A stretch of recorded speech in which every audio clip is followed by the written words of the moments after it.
So do you want to finish off that one, or are you okay with where you landed on that? I didn't even start it, Oliver. Okay, you don't even want to hear it. No, I do want to hear it. Is it good? Yes. Give me the gems. I mean, we want the gems. Not your everyday podcast, the gems.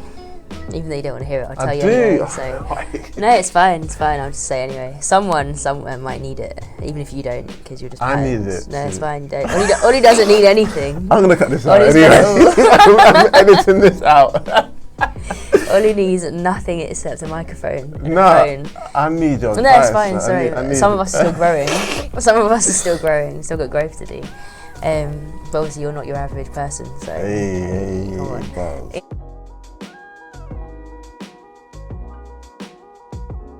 yeah. Can I double check your sound? Yeah, I think it's fine. Sure. Yeah. I'm good like that. Like, I've done this a number of times. Jeez, come on. This isn't new to you, G. Welcome, Sophia Thakur. Thank you. This is Not Your Everyday Podcast. I've been meaning to get you on for a long time, and welcome. So, just a background. Not Your Everyday Podcast is about growth moments, and literally all I do is trying to explore the moments that you took up another level, the moment that you decided to kind of grow, step up, be the person, be the woman that you always wanted to be, make that life change, that decision that changed everything for you, and then explore that moment in general, the before, middle, and end essentially of that growth moment. Okay. Because quite often we don't really talk about the behind the scenes that got us to the fame or the platform or whatever. So I want you to I'm going to play a game, and I don't know if you've listened to previous episodes, but it's basically in 1 minute, tell me your life story. Oh my gosh. Yeah, so you're going to have to be selective with what you say, and I'll be timing you as well. So when you're ready, so in 3. Wait, in 1 minute, okay, cool. Okay, key moments. Yeah, basically key moments. Cool. So in 3, 2, 1. Oh my gosh. Go. Not to toot my own horn, but I was an overachiever in every aspect. I used to compete nationally for athletics and basketball, and I always kept that mindset. Once I injured my knee and I couldn't become an Olympian, I found poetry, and in my second year of university, I discovered poetry to be more than just an art form that you perform on stage. Instead, to see it as the ability to coherently and in a delicate and perhaps more understanding way communicate emotions or feelings or an idea. And once I stripped that potential out of just the traditional idea of poetry, a whole other bunch of doors opened, because it led me into creative marketing, it led me into voiceover, to adverts, to working with musicians, to songwriting, and I'm in the centre of that at the moment. I think I'm made up of very few big moments. So 2 TED Talks, 2 Glastonburys, a bunch of viral videos, a bunch of global campaigns for like MTV, Viacom, BET, Elise, Nike, Samsung, Korn, Canon. Coming out, I've got Barber, Montblanc. Hopefully, I won't say that. Hopefully Cartier, nice. And a few other places. I've just released my first debut collection, which is now a bestseller. It's going to be released around the rest of the world. I've written 3 more books since, one of which is coming out in November, and it's a ghostwrite, another of which is for Stormzy, which is coming out next year, I think, and then another one which is another poetry collection, and I think that is me in a bit of a nutshell. Well, that one's excellent. I prefer both. But that second one was really good. That gave people who don't know you just a bit of a background to who you are. We're going to start off with, how did you get into poetry? It's a basic question, but feel free to explain in a high level of detail, like, how did you get into poetry? Okay. Do you know what? Every time someone asks me this question, I just make up the answer, because if I'm completely honest, I don't remember. I don't fully remember how, like, a 14-year-old who was into sport decided, poetry is what I want to do long term, because I don't really know many 14-year-olds who did. Maybe more so now because of social media, but at the time, when I was like 14, 15, the only poets that I saw were like online on YouTube. I didn't know it existed as a career, let alone like a viable career. But I remember being around 14, 15 and loving hip hop. I've always loved hip hop. I love the storytelling of it. I love the fact that you could tell a whole story. I could learn about someone's mum, their relationship with their mum, their baby in like a minute and a half. And I thought, wow, that's amazing. Like, what a beautiful way to tell a story and an accessible way to tell a story. And then I discovered this thing called Def Jam poetry on YouTube. And it's Come on, Def Jam. Yeah. Yeah, I remember that. And I just remember being amazed because it was some of my favourite rappers and musicians suddenly doing spoken word. They were doing this thing called performance poetry, and I didn't know spoken word was a thing at this point. All I knew was Def Jam poetry. So it's kind of like thinking football doesn't exist, but only thinking the Premier League exists, but football's not a sport outside of it. So I just thought Def Jam is this whole genre, until one day I was at some kind of event in my area and someone introduced themselves as a spoken word artist. And I just remember looking at him thinking, I've never seen him on any of the Def Jam things, so how is he a spoken word artist? Because I had rinsed all of the seasons. And I spoke to him afterwards and I was like, what do you mean you're a spoken word artist? And then he just opened my eyes to this whole other genre that existed and had been existing for centuries. And he invited me to this workshop run by a rapper called Mikel Amin.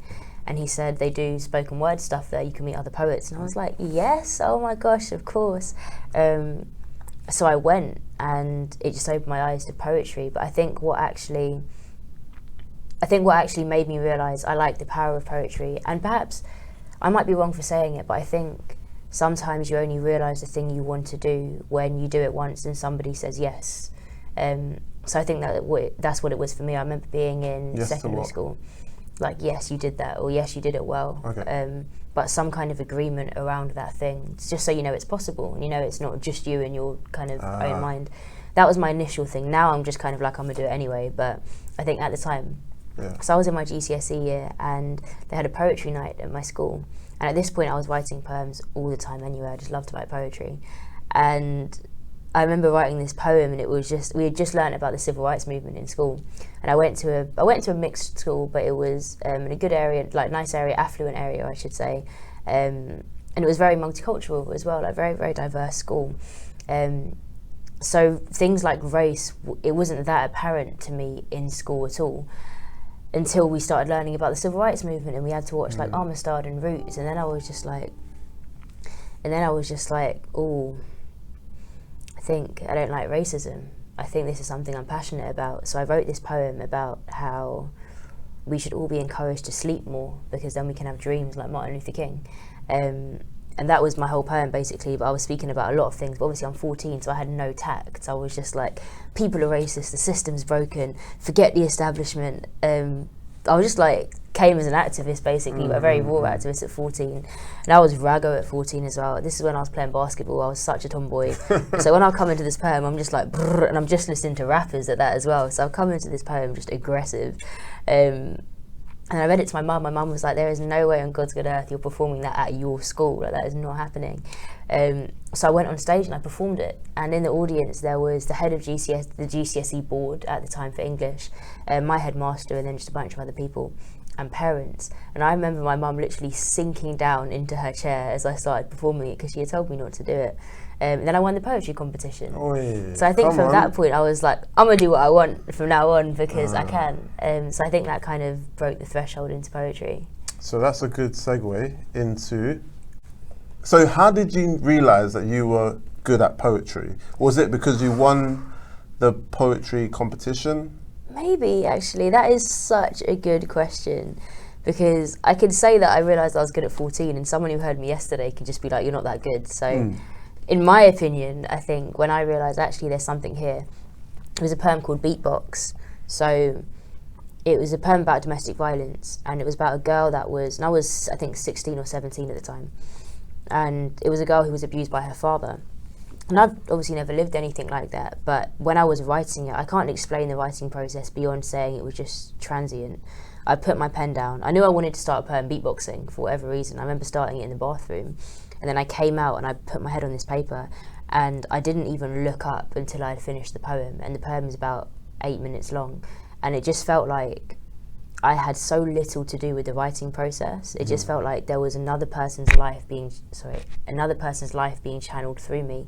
And by the time I got to the end of the page, I was like in tears, I was hot, I was flustered, and it felt like that was the first time I could breathe. I felt like I didn't breathe for like the hour or 45 minutes that I spent writing it. So I knew that it was from something beyond me. And I remember when I first performed it on stage, a bunch of older people came up to me afterwards just like, I've been through that and your poem really helped, or I relate to that poem in a way that I've never related to poetry before, or as I hear all till now really often, I didn't like poetry until I've heard this piece.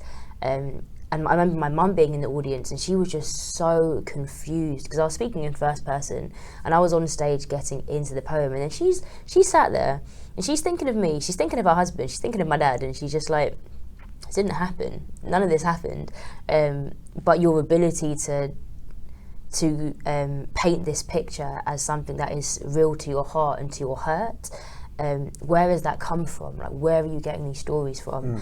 So she had always asked that question, and I think when I came off stage and realised how many people were impacted both negatively and positively by the poem, I thought, okay, I knew from when I wrote the poem there was something there, and then I put it online, and it just, not in comparison to YouTube numbers now, because YouTube numbers now are stupid, but at the time, let's say it was like 2000 and maybe 9 or 10 or something, it got like maybe 20,000 views in the first maybe week or 2 weeks or something, and that was big at the time.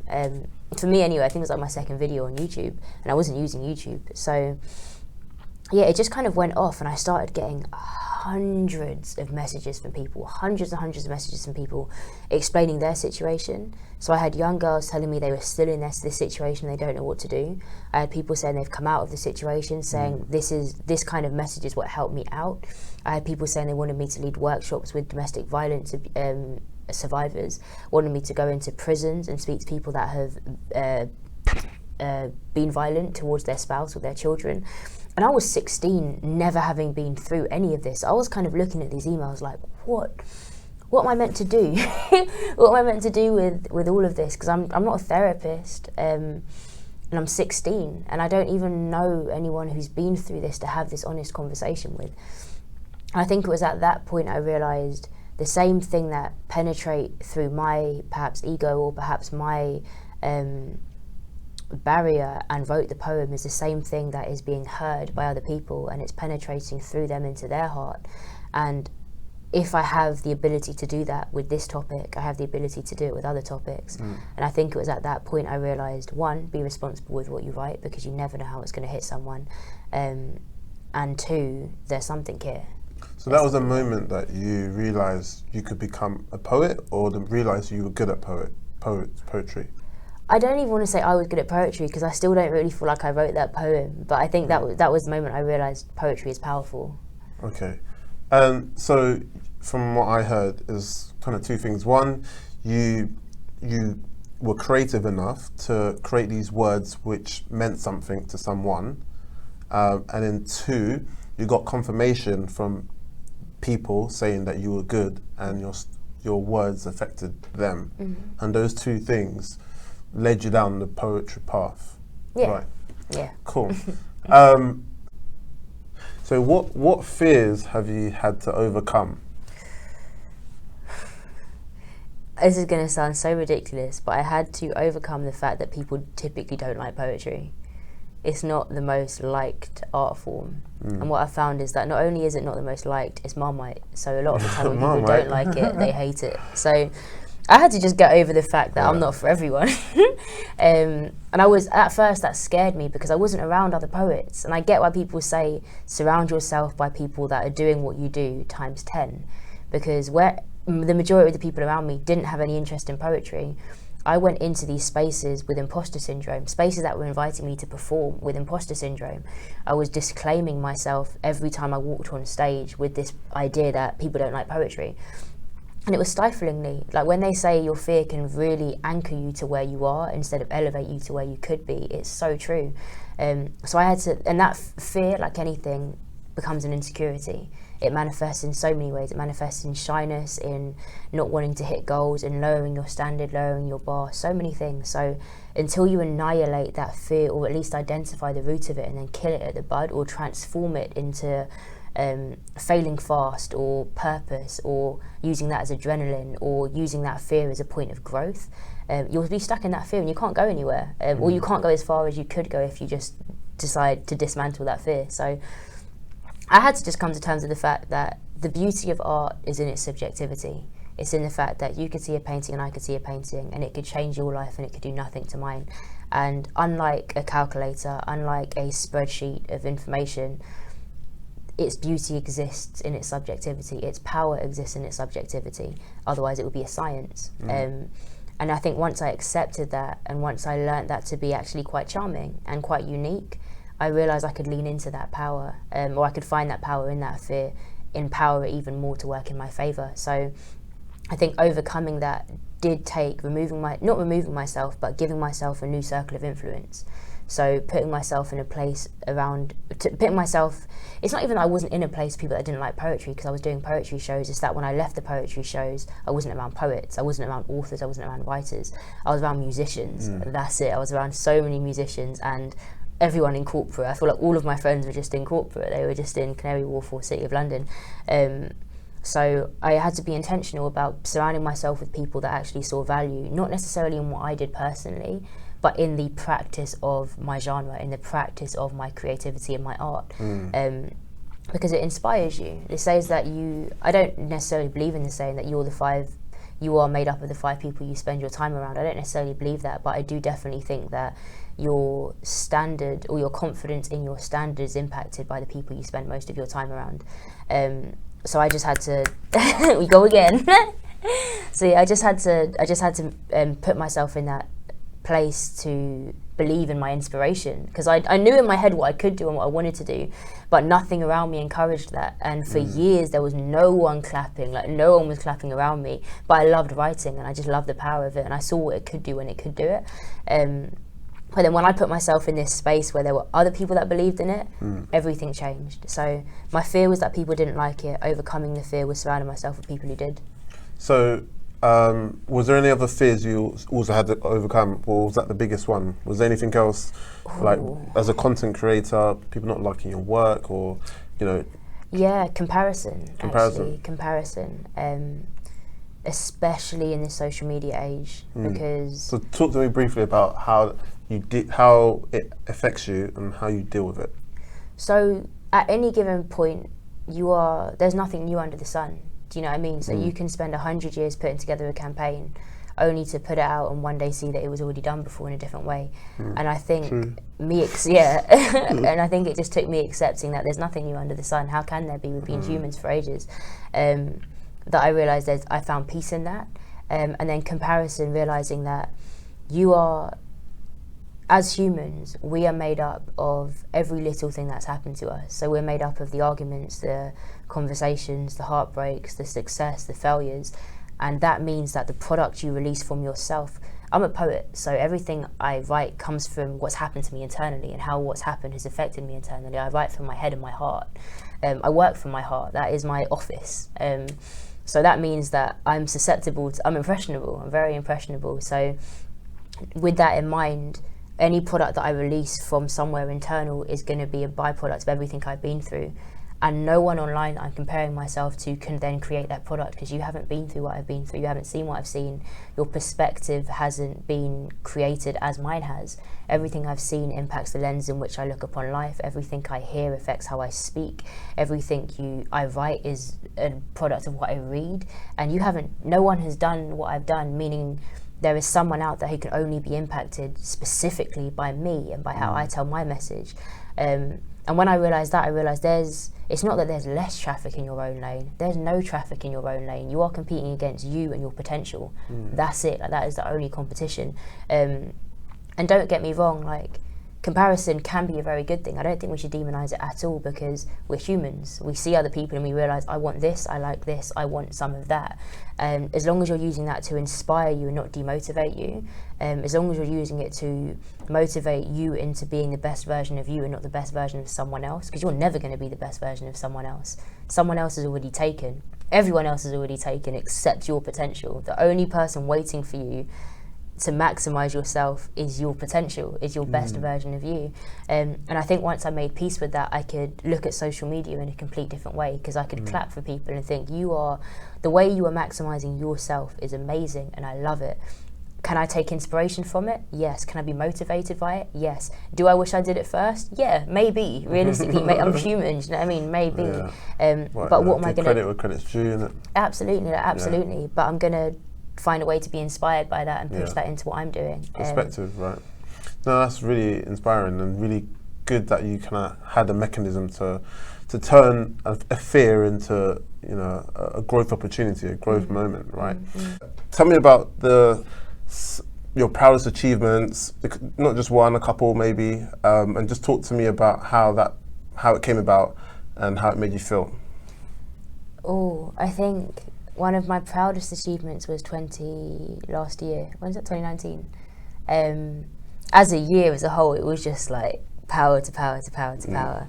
And I think it felt like the first time I had actually taken the reins of my career, instead of just kind of going with what everyone was sending me. So the blessing has been that there's never been like a particular dry period where there's not work coming in and requests coming in. But it also means that you're not determining the trajectory of your career if you're just saying yes here, no here, yes here, no here.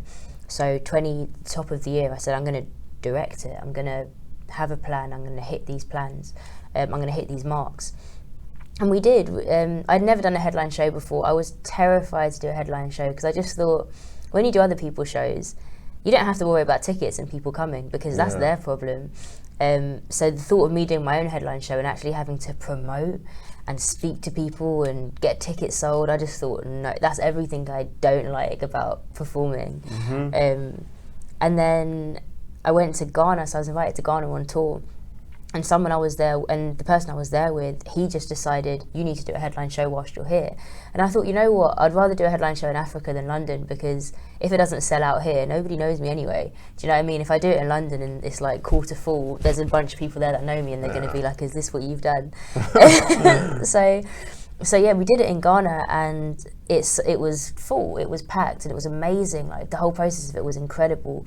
All I wanted to do that year was travel and perform. So being able to do that in Ghana whilst then touring like a bunch of schools was amazing. And then when I came back, it just took one person believing in me, and that one person said when we got back, I'm going to book a venue for your headline show in London. And I said no, and they booked it anyway, and they booked the date, and I had no plan of doing any kind of headline show that year. So they booked the date, and we released tickets, and it sold out in about 12 hours. So I was like, who's buying these tickets? I demanded the email list. I was like, who is coming to this show? Who's buying tickets? And I realised, oh my gosh, there's people that have been waiting for me to do my own live show for years now. So we had to change venue. We got a bigger venue, and then that sold out as well. Was that Emira? Emira, oh, yeah. That's the one I went to. Did I go to that one? Yeah, so that was my first one. Yeah, so yeah, I did that show, and I think coming out into the audience and seeing actual humans there that had come to see me, I was like, wow, thank you. Thank you. I was just like, wow, that was one of my proudest moments, hands down. Coming out and just seeing my parents there, then everyone else there, I thought, I'm proud of me. Like, for this moment, I'm very proud of me. And then we just carried on. Like, I think that gave me all of the confidence I needed to hit more marks. When my book was coming out, we didn't have a PR plan. So I had to actually take the reins again and say, I want to land here, I want to do BBC, I want to do Sky, I want to do all the terrestrial channels and radio stations, and then I want to book in a tour. And it just happened. Like, it just happened. We just hit the ground running. From the networks that I'd had from years prior, there was just people in the right places to have these conversations with, and everything I wanted from that year happened. So yeah, I think 2019 was my proudest year, hands down, proudest moment. Yeah. Okay. So talk to me about your book. So somebody give this heart a pen. Tell me about the process in a high level summary about why you wanted to write a book. What was it like writing the book, and how did the book deal happen? And for people who want to write books in the future, what was your process like? So again, I feel like all the advice I'm giving you is just very personal to me, and it won't help anyone else, but it might. So I didn't want to write a book. I came into 2018 just saying I want longevity. Is it recording? Yeah. I came into 2018 saying I just want longevity, because the whole of 2017 I was dotting from show to show to show, to place to place to place, and it didn't give me confidence in the next few years, because I just thought, what if venues close? What if a pandemic happens? Do you know what I mean? Like, what if venues close? This isn't sustainable. Yeah. So I remember just writing down and praying, I want longevity. I want something that looks like longevity. And what was popping off at the time was Instagram poetry. And I thought, okay, I don't like social media. I don't like Instagram. I don't like promotion. I don't like having to want likes. I don't like any of these things. But I thought, this is a viable thing to fall back on if shows stop happening. So top of 2018 I got into this routine, this discipline, like this creative discipline, which perhaps I might have lacked beforehand, but I just threw myself into this creative discipline, and I realised that no one is going to make this work and this vision that I've got in my head work unless I step into it. My potential is just there waiting for me to be disciplined, and discipline is a very small price to pay for the magnitude of your potential. So I just thought, cool, I'm going to do it. That's what the poet people do. The poet people. Yeah, that's exactly what I do. So pretentious. So, I thought, okay, cool. The world could quit on me, but I can't quit on me, so I need to start. So I started. So I just started putting in hours and hours and hours of working. I changed my Instagram bio because it all starts there, and I said writer, and I started uploading bits to Instagram, and they weren't going anywhere. They weren't going anywhere fast either. So I thought, I don't actually enjoy this either. And I'm a big believer in carving out a future that allows you to be joyful, because when you get to the end of the road, the things that matter aren't going to be the things that took away your misery took away your happiness but gave you money. They're going to be the things that allowed you to do both, and that is how I carve everything. That's how I try to carve everything I do in life. Where's the synergy between joy and purpose? Nice. So I realised I wasn't happy doing that. I didn't like it. I didn't like the fact that I was getting like 60 likes on a poem and like 600 likes on a selfie. I just thought, you guys aren't even my people. I know, I feel that one. Yeah, I know. I just think you lot clearly hate me and everything I do, but I mean, it's what it is. Do you know what I mean? It's what it is. But I realised I didn't like that. I didn't like the pressure. I didn't like what it was doing to my mental. I didn't like comparison. So I thought, this isn't the route that I can go down, because I won't be happy when it pops off, because I'll be looking to the next thing. But in that process, I remember I had, in second year of university, everyone was applying for internships. No, my third year, so I was writing my dissertation in politics and computer science. And I remember thinking, okay, so everyone's graduating now. What am I going to do? All of my friends are going into the city. All of my friends are going into actual jobs with 9 to 5. I want to be a poet. I don't know any full-time poets. I knew like 2 full-time poets, George and Sully. And I remember the internship, the place where I did an internship where I was pitching for like Google and a few other places, they got in contact and asked me to do a poetry campaign for a book that they were releasing into a really like quite unique space. And I said, okay, my first 4-figure thing for poetry. I didn't even know poetry could go into 4 figures at that stage. So I was like, yeah, sick. If this can happen once, it can happen again, and it can grow. So I did it, and they loved the poem, and the author loved the poem. So a year after the book came out, and the book became a bestseller very quickly.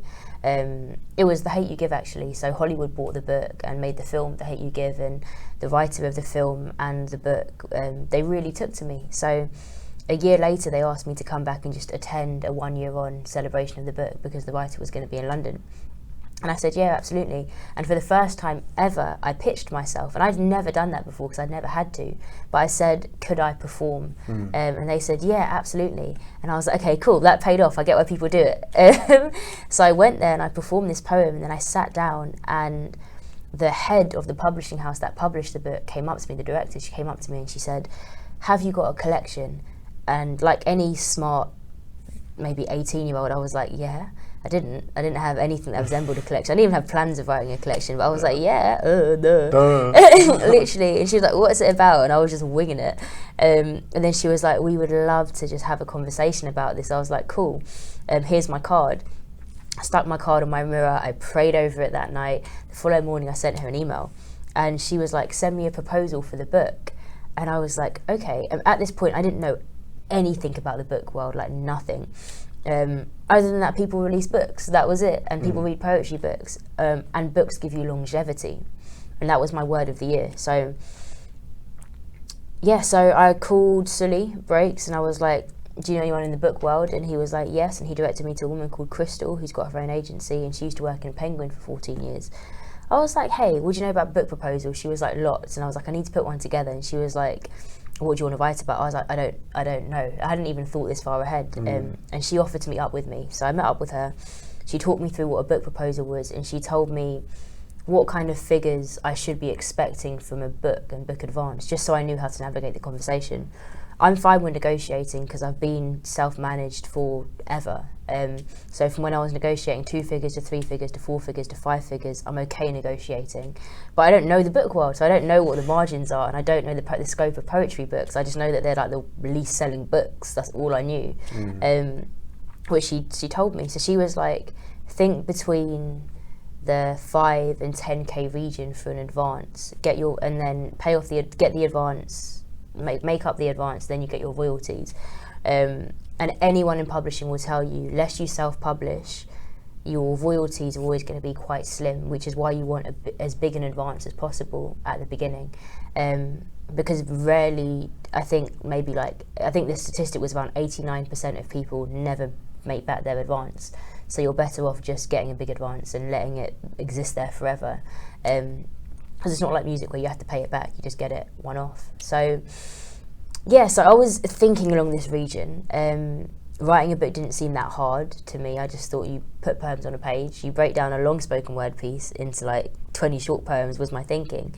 So I threw this proposal together, this 24-page proposal with about 30 example poems. I worked through the weekend. I'm good with deadlines. Deadlines inspire me. So I worked through the weekend, put together this proposal, sent it to them, and then they sent back almost triple what the figure that we were thinking. And they said, we want to buy the rights to the book that you're going to write. Really? And I was just like, yeah. So I sent it back to Crystal and I was like, what do I say? And then she negotiated like international rights for me. She said, say this, say that, say translation rights. Did that, negotiated it. And then within the space of a month, I went from never even thinking about wanting to write a book to having this life-changing book contract on the table and about 4 months to write this book. And 4 months is a very short time to write a book. It's typically for a poetry book. If you're Russian, you spend 3 years writing it. If you're Middle Eastern, you typically spend a lifetime writing one book, but then it goes on to be like The Alchemist. And if you're in the UK, typically it's around a year is like the turnover for the writing the book and then going into print. So I had 4 months, but where I'd never done it before, I just saw it as another challenge, really. I've been full-time poetry, so this couldn't faze me. So I was like, cool, 4 months is challenge. Wrote this book, and that's how the book contract came about. What was your other question? So I guess now that the book is out, what's the numbers? What's the reaction? Has it been positive? You know, you've been on tours, or well, I don't know. Yeah, I've been on 2 tours. Yeah, so just briefly, like a minute or so, just on now the book is out, what's happened? The book, it felt like it was a passport and it just opened, because all I wanted to do was travel the world, that's it. And when you have a book, you have a product. And when you have a product in your field, you look like an expert in your field. So where perhaps I was going into spaces, like corporate spaces, for example, and I say I'm a poet, it's very difficult sometimes to pitch performance poetry into a space that only understands books. Yeah. So now I suddenly have a book, my price has gone up. Become an author. Exactly, I'm an author, I'm an expert in that space now. And your opportunity exists in your margin, and my margin suddenly got bigger, so my opportunities expanded. So that just opened the door to so many things. I realised that, okay, people with books, their keynote fee goes up. They can now deliver keynotes in certain spaces that they couldn't before because they didn't have a product to sell. I can put this in schools now. I can do schools tours. I can do a school tour now a lot more easily than I could if I was just a performance poet. So it just opened the door to a lot more things, and I just rode that wave. I really, really, really lent into it. I looked at everyone I knew with books, because now all of a sudden I knew everyone with books. I made sure that I put myself in a space where people were authors, so I knew what to do. And I looked at what they were doing, and I just thought, okay, a lot of authors have done that because they've gone from business to writing about their business. I've gone from performance poetry to wanting to turn poetry into a business. So I feel as though I had the hustle and the hunger to do what a lot of people around me were doing, but times 10. Yeah. I feel like I had the hustle to just do it times 10. So I feel like I just went into beast mode as soon as the book came out. I just said, I don't want to do this, I want to do this. And I don't want to do it to this level, I want to do it to this level. So where I saw a lot of authors write blog posts, and that's how they grow and hope that the blog gets a lot of attention, I thought, let me do TV, let me do radio, let me do Glastonbury, let me do these places, because they're just a wider scope, and people are more likely to gravitate towards me, even if they weren't already my audience, from Glastonbury than a blog post. So you're very strategic with the book and how it gave you credentials, it gave you that right to be in the room, it allowed you to increase your fees, it gave you that confidence as well, and opens up new markets, new industries, new areas to kind of pitch yourself, which is great. So really, I took a lot from that, because I want to write a book, because Come on. Okay, so I'm going to move on. So we had conversations during lockdown. I don't know if you remember. Like in the heart of lockdown, like April or May, or even March, I think it was early, when we were just talking about what content to share during a pandemic, because you were at a point where you felt everybody was saying the same thing. People were bombarded with all this pandemic messaging, and you wasn't sure what to say or what your fans, followers wanted. So how did you deal with that eventually? I know we're kind of still in the pandemic, but during those months, and even now, how do you still find your own voice at a time where everybody's online, and sometimes the messaging can be a bit overwhelming, maybe? At the risk of sounding cliche, I kind of closed offline. I closed everything online off. Closed off everything that was online, you know what I mean? I shut down online, basically. Okay. There you go. And I started inwards. So I remember the conversation we had, because I said to you, what do people want right now? Like, what would be a good thing to create? And you said, get ahead of the grain. Be the poet of the pandemic. Speak on well-being, speak on these things. And I remember thinking, yes, that's exactly what I need to do. Until I realised, actually, it's one of the things that I could do. And I think what actually made me not necessarily do the opposite, because I didn't do the opposite, but what made me, having that in mind, made me realise there's something else that I could do.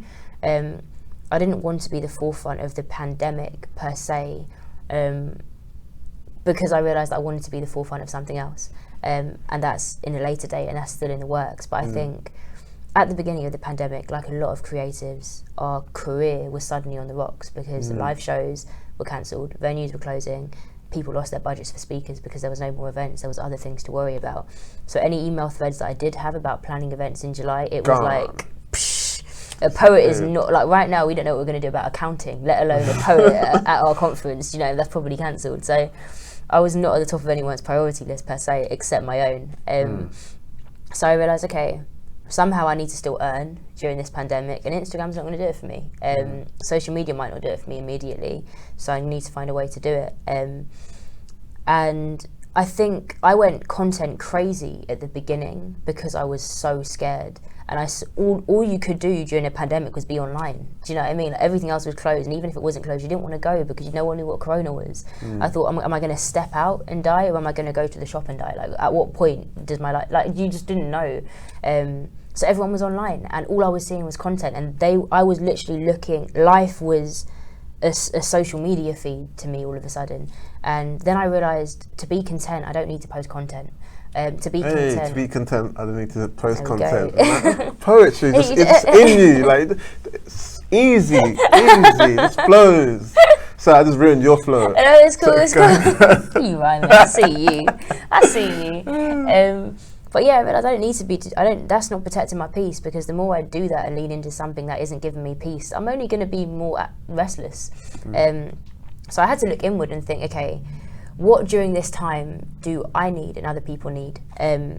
And I realised I'm never going to have this undisturbed time again to write. And at this point, by the beginning of lockdown, I had already signed this other book deal that I hadn't even started writing. And then in lockdown, I signed 2 more book deals because everyone realised there was more time to write. So publishers that would perhaps never even think about me realised there is a lot of creatives at home right now, and the tight turnaround books that we've wanted to do, we can do them now. So I don't know if I would have got 2 whole other book deals in the space of a few months had it not been for the lockdown. So suddenly I had this project to focus on, and that allowed me to look at everything else with different lenses. Because what happened at the beginning of lockdown is my trajectory was wiped off the map. So I was like, okay, from where I am right now, what can I do? Social media. And then suddenly these new projects came in. I just went with the other projects. So you pivoted. Yeah, So as a content creator, because what I'm trying to draw out of you is how, as a content creator, do you pivot in a pandemic? I think I looked at what could be done, and what could be done is I'm going to be at home, I can write undisturbed.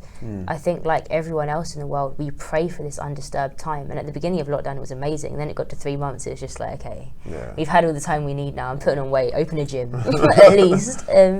So I think, I did a 360 and worked out how could I utilise this time, looking retrospectively at what I've always wanted, time-wise, I have it now. So how do I put my mind and my worries to the side and maximise on this moment that I will never get again? And writing a book. I'll never have time like the pandemic again to do that. That was sick. Amazing. Thanks. Well done, Sophia. Okay, cool. One of my big fears, actually, one of my biggest fears was, if you do want to go into that question, was not doing everything at once. I had a massive fear. This comes from comparison. Shall I just go off? Yeah, you go. So this comes from that space of comparison.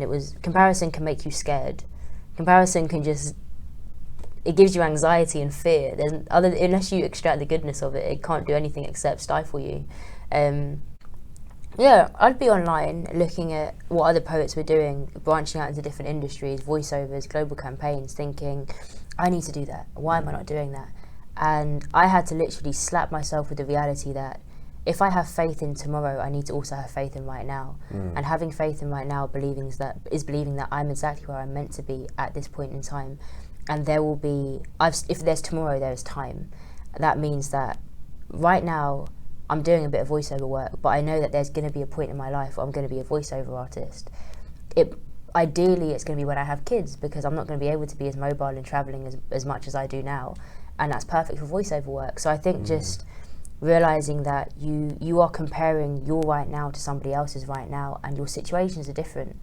There will be a perfect time for that perfect thing to manifest in the perfect way.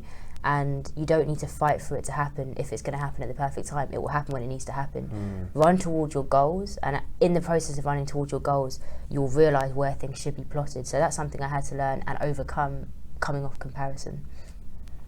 I hope it was valuable. That was. No, it's not just for me, but I found that really inspiring. And I think what I'm going to learn from that essentially is just to always have that mindset of like the future and focusing on who I want to be rather than who I am currently, because you've already said that voiceovers, that's a skill that I'm going to need in a particular point in my life or career, and not many people think like that, and that's very strategic, isn't it? So yeah, so what books would you recommend, and what books allowed you to grow beyond your everyday person? You can name your own book, that's fine. I mean, somebody give this pen to Heart a pen. Wow. Somebody give this. Which one? Which pen? Do you know what I mean? Which book is that? Somebody give this Heart a pen changed my life. And just going off what other people have said that have also said it changed their life, it was just, it was it was that suddenly there was a book that was a mirror to them. So they were reading their stories back to them and it made them feel seen. And we love art the most when it reflects our insides and when it gives words to our silent parts. Like, how often do you hear a song and you're just like, you are speaking into my life right now, I'm going to listen to it on repeat. People that have said my book did that for them. I'm not mad. So yeah, that book changed, not that that's your question, but my book changed other people's lives, but it changed my life as well. But I think out on Amazon, all stores, all good bookstores with some shame. I'm joking, good bookstores. A book that changed my life growth-wise? Yeah, growth-wise, basically. 2 books.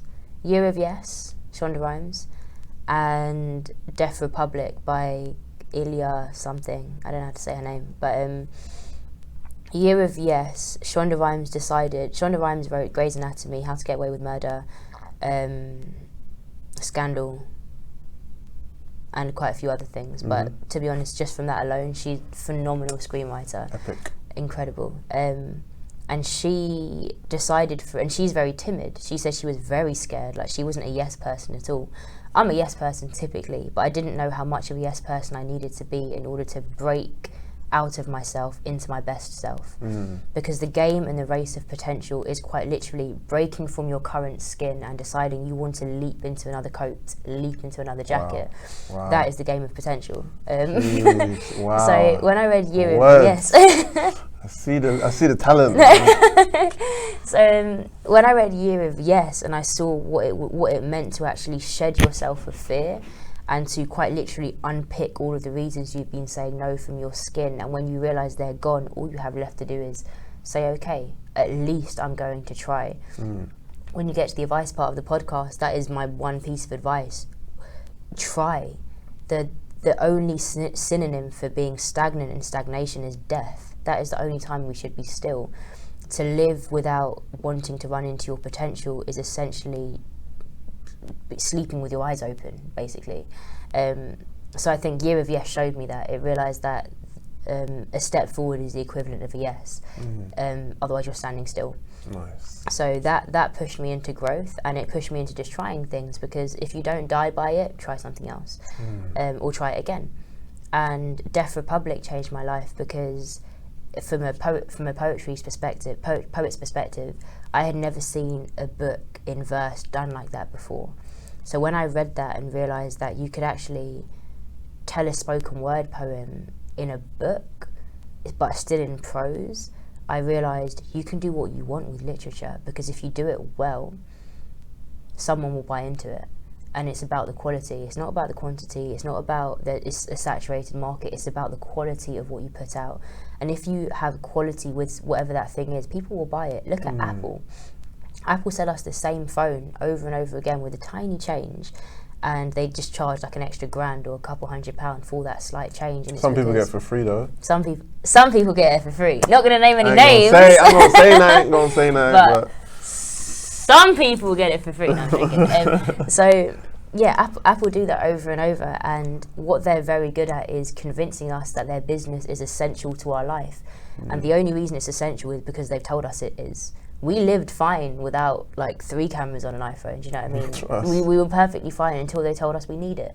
And society told us we needed it, so we got it. So that book opened the door to me and made me realise that being a poet, a big part of my job is always going to be convincing people that it is essential for you to have me in this space. So getting my pitch together along the lines of, I don't necessarily need you to believe in me. I need you to need my importance.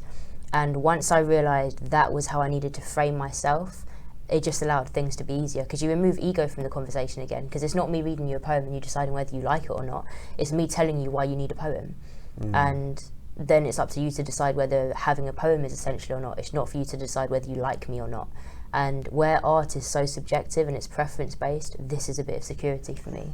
So yeah, that was my second book. That is really good. Like, to get to that level where you don't feel like you're pitching yourself, you're essentially explaining why poetry is needed, not why you're needed, but why poetry is needed. It's like you're speaking for the industry. And putting yourself on the map like that is really skillful to do. Very. Thank you. What advice would you give your 21-year-old self? Or your younger self, doesn't have to be 21. Slow down, child, is what I'd say. I'd be like, girl, it is the ghetto after 22, so just chill out, like enjoy yourself. But tell her to slow down. My younger self, I would probably say that at some point, your life is going to transform for the better, and the reason that is because you're going to shake off people's opinions on what you're doing. So do it sooner rather than later, because the moment you do it, your life changes. The moment you take off the skin of somebody else and accept that this is what you do, whether people like it or not, you need to like it, you need to love it. So I would just tell my younger self to do it earlier, because it just means that you can grow quicker. Amazing. 3 practical steps for personal growth without permission. 3 practical steps for growth without permission. Or 1 or 2. Let me look at my phone. Yeah. See if there was anything groundbreaking in these notes. We'll speak from the heart. I mean, this technically was from my heart on the train. Okay. Yeah, actually, I will speak from the heart. Don't have to be 3. I think the first piece of advice that I would give for growth without permission is to become accountable to your potential. Don't become accountable to anything else. Become accountable to when you're in bed and you don't want to get up and you're scrolling on your phone. Become accountable to the version of you that's in the gym. Become accountable to the person of you that got up at the time they said they were going to get up. Whilst you're at your desk working, become accountable to the person at the end of the day who said they had a good, productive work day. So take responsibility of your potential is what I'd say is my first point of advice. My second piece of advice would be to try. Just try it out. Honestly, just try it out, because if you don't, you'll quite literally, I know it's cliche, but you'll never know what you can do until you attempt that thing. And it is better to fail and know than to just keep yourself in the same position because you were scared to try. Because it's like that quote, jump, oh but darling, what if I fall? But darling, what if you fly? And I think just bearing that in mind, where you have the potential to fly, give it a go. Sick. Sophia, you've been amazing. Thank you. I really learnt a lot of stuff, and I'm really grateful for you coming on the show. The pleasure's mine. Like, as a content creator, I wanted to get a perspective from you who, we've known each other for only a couple of years now. When we met, like, at a mutual friend's dinner event. And is that where we met? Wasn't that the character builders session? And I was sitting next to you. Yeah. Was it dinner? Yeah. No, it was like that. Yeah, it was a year end. But I met you before at one of the group ones. I'm ruining your end of thing spiel. I'm so sorry. I'm so sorry. You go. Oh yeah, but I didn't chat to you then, did I? No, actually, you're right. Yeah, you're right. It was when I sat next to you. Oh yeah, and I had all the funny jokes. Yeah. So we were bonding. Glad you remember the funny jokes. I'm happy that you said because they were funny. Anyway. It was. And then like we just started chatting. Then I've been watching you over the years now on Instagram, just seeing your growth, when you signed the deal, and you've just been going from strength to strength, and I really like proud of you for like the growth that you're doing, and just it's not easy being a content creator, I know, especially the love and hate relationship with social media. So thank you for being on the podcast and inspiring us all to just really what stuck out for me is that potential, chasing your potential.